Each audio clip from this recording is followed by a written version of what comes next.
A year after the transcripts of two infamous interviews between then-President Joe Biden and Special Counsel Robert-Hur were released, and 9 days after a May 7th Politico report revealing that audio of the exchanges would be made public, Axios has published the recordings, and they confirm what most of us already knew.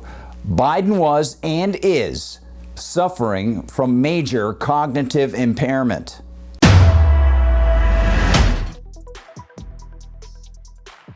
Hi everyone, I'm Gardner Goldsmith for MRC-TV. You know, at the outset, it's important to note that Axios is not an impartial player in all of this. As Politico reports, its release of the audio serves another purpose. Quote, the audio's disclosure comes days before the release of Original Sin, President Biden's decline, its cover-up, and his disastrous choice to run again. The book by CNN's Jake Tapper and Axios' Alex Thompson. Thompson was one of two authors on the Axios report Friday on the audio, end quote. And one ought to note that Tapper's efforts smack of a cover-up of his own participation in the original cover-up, whereby he fully pushed the narrative that Biden was fine, and he poo-pooed those who noticed Amtrak Joe's troubles. I think what we see on stage with Joe Biden, Jake, is very clearly a cognitive decline. Okay. That's what I'm referring to. It makes me uncomfortable to watch somebody on stage that's so amazing. It's so amazing to me that try and figure out an answer. A cognitive decline. Well, when you're trying to tell me that what I was suggesting was I think that you were mocking his stutter. Yeah, I think you were mocking his stutter, and I think you have absolutely no standing to diagnose somebody's cognitive decline. Finally, one might want to note that this engage in journalistic malfeasance for a political goal, then cover it up for political reasons, is one of the most noticeable and offensive habits of the left-leaning pop media, and has been for decades. But the core of the story, that being whether Mr. Biden was functionally capable of being president and whether he made his own decisions, looms even larger than the pop media duplicity and Tapper's new chameleonic role in covering it up. In October of 2023, former then-President Biden participated in 5 hours of interviews with Special Counsel Robert-Hur regarding the mishandling of classified documents found in Biden's Delaware home and former office. Audio obtained by Axios, released on May 16th, reveals Biden struggling with memory lapses, long pauses, and slurred speech, raising concerns about his mental acuity at age 80. The recordings from 2 sessions on October 8th and 9th capture Biden failing to recall key details, such as the year his son Beau died, which was 2015. One month Beau died, May 30th, 2018. Was it 2015 he died? 2015. When he left the vice presidency in 2017. Why not 2017 year?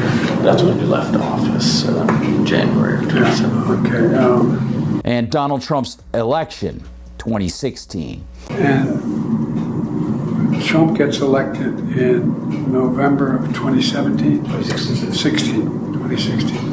All right. These struggles align with Hur's February 2024 report, which described Biden as a, quote, sympathetic, well-meaning elderly man with a poor memory, end quote. A characterization that influenced Hur's decision not to prosecute Biden for improper document retention, citing jurors' likely sympathy. The audio sheds light on why the Biden administration blocked its release. asserting executive privilege and labeling it constitutionally protected law enforcement materials. An ironic term coming from an administration that already had shown that its president and VP flagrantly disregarded the Constitution and should not have held office. Of course, most Democrats, including then Vice President Kamala Harris, criticized her report as politically motivated, while Biden's team insisted that he was sharp. The recordings blow away that narrative and validate concerns about Biden's cognitive decline, bolstering Republican accusations of a White House cover-up, making that point about Biden's troubles even as he pushes it into the realm of ahistorical hyperbole. GOP lawyer Mike Davis puffed, quote, "The Biden White House and its cabinet engaged in the biggest cover-up and scandal in American political history by hiding this," end quote. Well, one likely could think of 100 other scandals, or more pointedly, the year after year assaults on constitutional limits engaged by virtually every president since George Washington, to conclude that there are greater executive, legislative, and judicial crimes to remember. But the initial Axios release has raised eyebrows, and the Trump administration plans to release the full interview, escalating the controversy and likely fueling the fire and ire of senators and House members who already want further investigations. Of course they did, because they were running the country by committee. We all continued to hear that Biden was not the one that was making decisions. But yes, indeed, this is something that needs our attention and our investigation, both the House and the Senate. It also is going to need investigative work by the Department of Justice and the FBI. And Jason, we've got a lot that we're looking at. But the American people voted on November 5th to change how things were done. They gave a mandate to Donald Trump. They want to put an end to this 2 tiers of justice. They want to put an end to having government weaponized against people. Yeah, that remains to be seen in practice within the current administration and the majority of GOP members in both houses. In fact, many questions swirl around the Trump administration, the Senate, and the House when it comes to following up on major constitutional matters. But GOP House Oversight Chairman James Comer, Republican of Kentucky, is stressing the need to dig into this scandal in order to discern just how much or how little Biden was involved with day-to-day decisions and actually engaging in constitutional activity. Appearing on the same Fox News program, Comer noted the obvious cognitive problems revealed by the audio, wondering who actually was making decisions for Biden and more, telling Chavez, clearly from that interview, which was many, many months prior to the heavy use of the Autopen, Joe Biden wasn't capable of making decisions. He wasn't coherent. And Comer's concern ranges wider to very serious questions about Biden's signatures on legislation, pardons, and executive orders. As Fox News' Alex Schemmel notes, quote, earlier Friday, Comer announced a new investigation trying to uncover who gave the orders to use the Autopen. According to Comer, among other important things, the Autopen tool was used to grant presidential pardons to Biden's family members, end quote. The concerns are clear, justified, and similar to concerns about the ever-growing breaches of constitutional barriers committed by so many in Washington, and they likely will see no correction, which is a troubling reality to face and should not be accepted.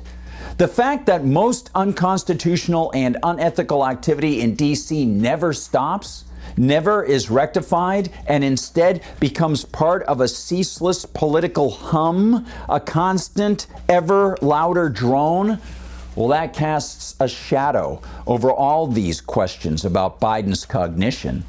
Because even when he was a senator and a vice president, he, like most in D.C., did not abide by his sworn oath to the rules of the nation. That is sufficient cause to raise American concern and action rather than acquiescence and servitude. The issue of Biden's cognition is just the tip of the proverbial iceberg. The bigger matter is the abject dismissal of natural rights in an era of evident United States old age. Thanks for watching, everyone. Please like and subscribe. Follow us on Rumble, where they don't censor us. Of course, MRC TV is on YouTube, where they are censorious. Double check that you're subscribed over there. Sometimes people drop off. Find us all the time at mrctv.org. That's mrctv.org. See what the whole team is doing and visit the store. And please consider donating to the Media Research Center. And of course, find us on Facebook, on TikTok, on Instagram, on X. If you want to find me on Gab, you can find me as @GardnerGoldsmith. And on X, I'm as @GuardGoldsmith. Thanks for watching. Please share the videos far and wide. For MRC TV, I'm Gardner Goldsmith.